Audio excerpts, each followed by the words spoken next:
कर देता हूँ रिकॉर्डिंग को। हाँ ठीक है, ये स्क्रीन आ रहा है ना? हाँ सर। ठीक है, यहाँ पे consider a situation when we have two person with a name same name Zara in the same class. अगर मान लेते हैं कि आपके पास दो व्यक्ति हैं और सेम नाम के इन द सेम क्लास और एक ही क्लास के अंदर है। whenever we need to differentiate them definitely we would have to use some additional information along with their name। अगर हम जो है उसको डिफ्रेंशिएट करना चाहते हैं, अलग अलग करना चाहते हैं, तो उसके लिए हम क्या कर सकते हैं, उसको डिफ्रेंशिएट करने के लिए कुछ would have to use some additional information along with their name। तो हम कुछ एडिशनल इन्फॉर्मेशन उसके नाम के साथ क्या करेंगे, लेंगे। like either the area if they live in different area or their mothers or father's name etc। तो हम उसका एरिया लेंगे, कहाँ रहते हैं, मदर्स नेम या फादर्स नेम लेंगे, उसके साथ इंक्लूड करेंगे, तो डिफ्रेंशिएट कर सकते हैं। क्योंकि नाम तो सेम ही है, मान लेते हैं जारा नाम से कोई व्यक्ति है तो वो दो है, तो उसको कैसे डिफ्रेंशिएट करेंगे, फादर या मदर के नेम से, या फिर एडिशनल चीज़ दे देंगे, एज दे देंगे, या फिर उसका पिन कोड दे देंगे। तो same situation can arise in your C++ application. For example you might be writing some code that has a function called XYZ। मान लेते हैं कि आपके पास कुछ कोड है, ठीक है, you might be writing some code that has a function called XYZ, जिसके अंदर XYZ नाम का एक फंक्शन है, and there is another library available which is also have the same function XYZ। और मान लेते हैं कि हमारे पास कुछ और भी लाइब्रेरी है जिसके अंदर XYZ फंक्शन है। now the compiler has no way of knowing which version of XYZ function you are referring to within your code। तो वो कंपाइलर को ये बिल्कुल भी पता नहीं होगा कि आप कौन सा वर्जन चलाना चाहते हैं, किसी दूसरे उसका चलाना चाहते हैं या फिर अपना चलाना चाहते हैं। तो a name space is design to overcome the difficulty and is used as additional information to differentiate similar function. तो नेम स्पेस क्या करता है, इस प्रॉब्लम को सॉल्व करता है, ठीक है, to differentiate similar function classes variable etc with the same name available in different libraries using namespace। Using namespace you can define the context in which names are defined। in essence a namespace define a scope। मतलब ये क्या कहता है कि scope define करता है। Defining a name space, तो a name space definition begin with the keyword namespace. जब आप नेम स्पेस बनाएंगे तो आप नेम स्पेस कीवर्ड लगाएंगे यहाँ पे, फिर नेम स्पेस का नाम देंगे और फिर उसके अंदर अपना कोड लिखेंगे, ठीक है, followed by the name space. To call the name space enable version of the either function or variable prepend the name space. यहाँ पे ये क्या कहता है, स्कोप ऑपरेटर का यूज कर सकते हैं आप। अगर आप उस नेम स्पेस से रिलेटेड कुछ चीज़ों को रन करना चाहते हैं तो आप स्कोप ऑपरेटर का यूज़ करिए और फिर वो कोड दीजिए जहाँ जहाँ है, ठीक है। तो let us see how name space scope the entities including variable and function. तो कैसे ये क्या करता है, इंक्लूड करता वेरिएबल और फंक्शन को कैसे अलग अलग करता, अब हम देखते हैं इसको। तो यहाँ पे आएंगे,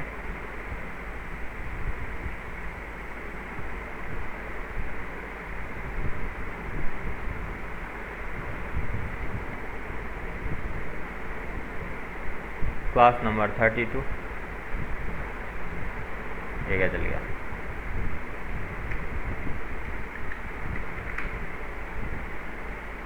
ये सब एग्जीक्यूटेबल है तो इसलिए चल जाता है।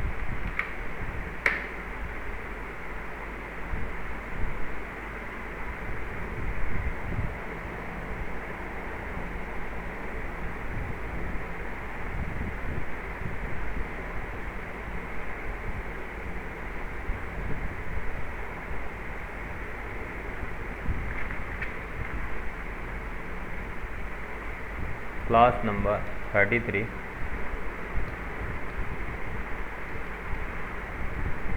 Name space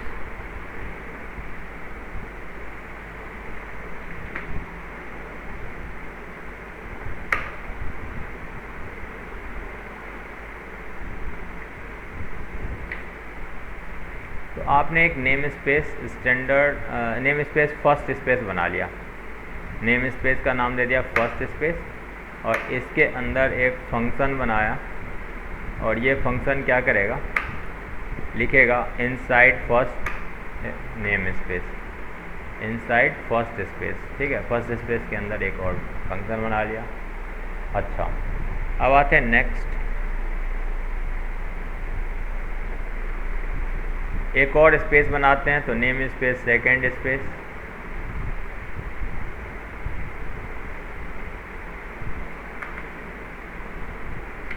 name space second space और इसके अंदर एक और फंक्शन है, फंक्शन का नाम FUNC फन है। तो ये फन जो है इसके अंदर भी है, फन इसके भी अंदर है, दोनों में सेम नेम स्पेस है। तो अब हम रन कैसे करेंगे इसको, तो यहाँ पे क्या कहता है इनसाइड सेकेंड स्पेस। तो जब दूसरे वाले को रन करेंगे तो वो बोलेगा इनसाइड सेकेंड स्पेस और जब पहले वाले को रन करेंगे तो वो बोलेगा इनसाइड फर्स्ट स्पेस। ठीक है, तो ये आ गया। अच्छा, अब आते हैं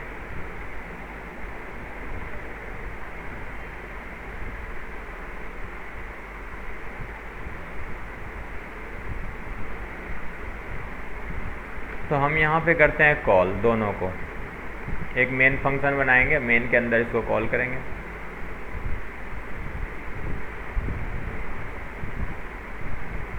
ये रहा मेन फंक्शन।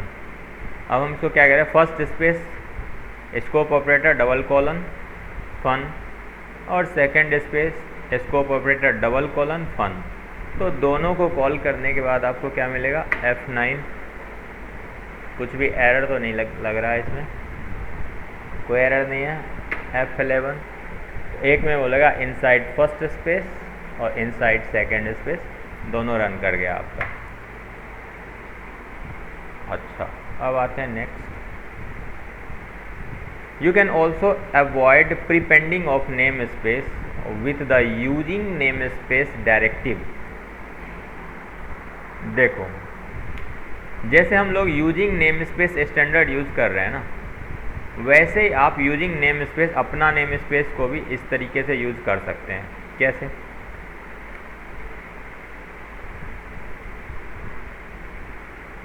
हम यहाँ पे लिखते हैं using name space first space. यहाँ पे स्कोप ऑपरेटर हम हटा देते हैं। हमने क्या बोला कि स्कोप ऑपरेटर हटा दो और मैं यहाँ पे लिख दिया using name space first space. अब यदि आप इस फंक्शन को चलाएंगे FUNC तो आपको फर्स्ट स्पेस का फंक्शन चलाएगा। ठीक है, F11 करते हैं, फर्स्ट स्पेस का फंक्शन चला दिया इनसाइड फर्स्ट स्पेस। बट यदि आपने यहाँ पे इसको मिटा करके कंट्रोल ही कर लीजिए और आपने ये कहा कि हम सेकंड स्पेस के फंक्शन को चलाने वाले हैं, फर्स्ट स्पेस को नहीं चलाने वाले हैं, सेकंड स्पेस को चलाने वाले हैं, तो यहाँ पे करिए। अब जो है सेकंड स्पेस वाला चल जाएगा आपका। F11 करिए तो इनसाइड सेकंड स्पेस चल रहा है आपका। दोनों अगर होगा, ठीक है, तो दोनों तो नहीं चलेगा क्योंकि सेम नाम है ना, तो आपको यहाँ पे स्कोप ऑपरेटर का यूज़ करना पड़ेगा तब चलेगा। ठीक है, और नहीं तो अगर कोई एक यूज़ करना चाहते हैं तो आप यूजिंग का कीवर्ड का यूज़ कर सकते हैं। अच्छा, देखते हैं दोनों अगर हम लगा देते हैं दोनों, अब देखते हैं क्या करता है। मेरे ख्याल से सेकंड वाला ही चलेगा। क्यों, इसको ओवरराइट कर दिया F11 ना। Call of overloaded function is ambiguous. अब देखिए एम्बिगुअस का एरर दे दिया, कह रहा है 2 डुप्लीकेट है इसके अंदर, इसलिए नहीं चलेगा, आपको स्कोप ऑपरेटर ही लगाना पड़ेगा उसके लिए। अब चल जाएगा। सेकेंड स्पेस चल गया। अच्छा, the using directory can also be use to refer to a particular item within a name space. For example, if the only part of the standard namespace that you intend to use is cout, अगर आप standard जो आपका name space है उसके अंदर केवल cout को ही run करना चाहते हैं, ठीक है, तो आप यूजिंग cout लिख सकते हैं, ठीक है। To use cout you can refer to it as follows।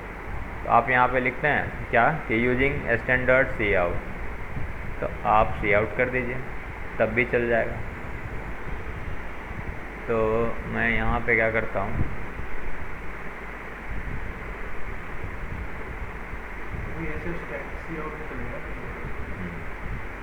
यहाँ पे ऐसे, सॉरी यहाँ से उठा लो इसको,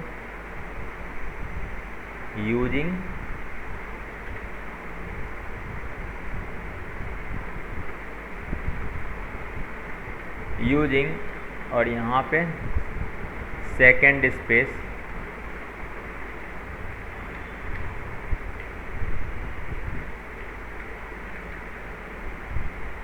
यूजिंग सेकेंड स्पेस और सेकेंड स्पेस के अंदर फन, FUNC फन। अब हम यहाँ पे करते हैं फंक,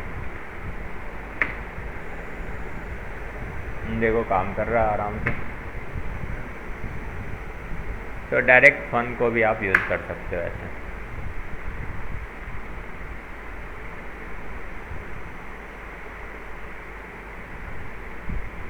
if we compile and run the above code this will produce the something, ठीक है, कर दें। तो names introduced in a using directory obey the normal scope rule. The name is visible from the point of the using directory to the end of the scope in which the directive is found. तो यहाँ पे क्या कहता है, जब आप using का use करेंगे तो एंड ऑफ द स्कोप, जहाँ तक इसका एंड नहीं हो जाता तब तक वो अवेलेबल रहेगा। Entity with the same name defined in an outer scope are hidden. कह रहा अगर सेम नाम के एंटिटी आउटर स्कोप में होंगे तो वो हिडन होगा। Discontinuous name space, a name space can be defined in several part, कई पार्ट में डिफाइन किया जा सकता है। And so a name space is made up of the sum of its separately defined part. तो name space क्या बनेगा, वो ये सेपरेटली डिफाइंड के सबको क्या कर लेगा, कंबाइन कर लेगा। Sum of its separately defined part. The separate part of the name space can be spread over multiple file. तो सेपरेट पार्ट जो है मल्टीपल फाइल के अंदर भी स्प्रेड हो सकता है, spread over multiple file. So if one part of the namespace required a name defined in another file, that name must still be declared. If one part of the namespace require a name defined in another file, that name must be still be declared. Writing a following namespace definition either define a new namespace or adds new element to an existing one. तो writing a following namespace, यहाँ पे देखिए, यहाँ पे क्या लिखा है, name space का नाम, कोड डिक्लेरेशन, ठीक है। नेस्टेड नेम स्पेस, एक नेम स्पेस के अंदर दूसरा नेम स्पेस भी आप रख सकते हैं। यहाँ पे लिखेंगे नेम स्पेस 1, यहाँ इसके अंदर नेम स्पेस 2। अच्छा, अब इसको रीड कैसे करेंगे, तो यहाँ पे ऐसे कर सकते हैं इसको read, using name space 1 double colon name space 2, ऐसे कर सकते हैं, ठीक है। तो यू कैन एक्सेस दिस। तो हम इसको भी करके देख लेते हैं, इसको फाइल सेव एज कर लेते हैं, यहाँ से कर देंगे 1,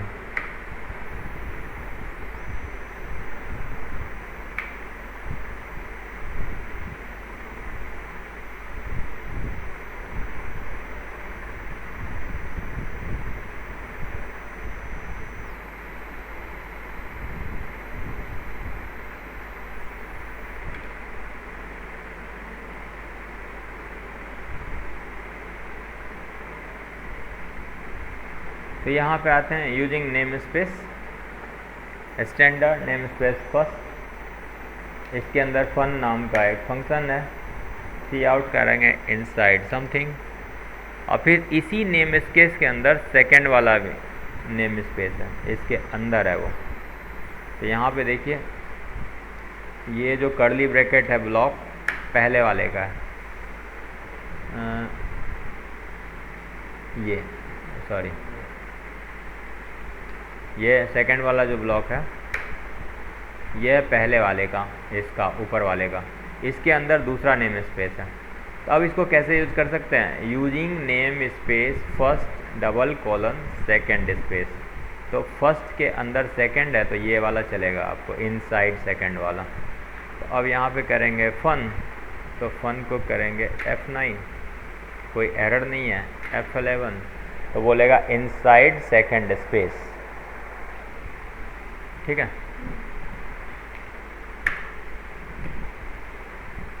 नेम स्पेस को समझ में आ गया होगा क्या होता है।